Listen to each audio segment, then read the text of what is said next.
The greatest British album of all time. Oh man. British album. Oh man, I should have had to think about these ones. How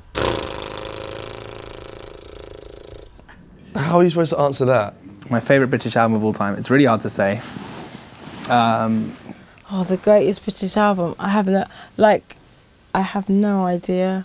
My favourite British album would have to be a mashup between Radiohead's In Rainbows and Kate Bush's Hounds of Love. It's hard to say. I mean, for me,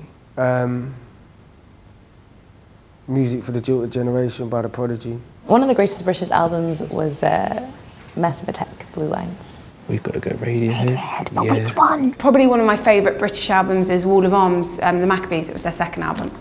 Should we say OK Computer? Okay, Computer. OK, there we go.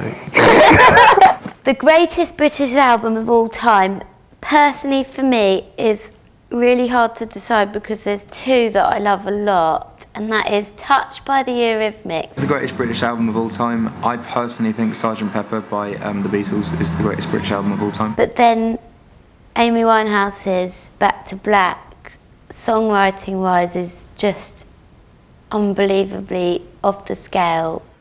Favourite album of all time is so you know difficult. what? You know what? It has to be British as well. I think our favourite British album is Boy in the Corner by Dizzy Rascal. I generally grew up listening to sort of punk rock and soul music, which is sort of slightly more American.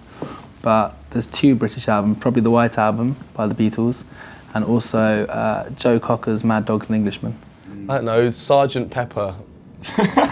It's just like there'll be like the least amount of like uproar if we say that. Sgt. Pepper and the Lonely Hearts Club.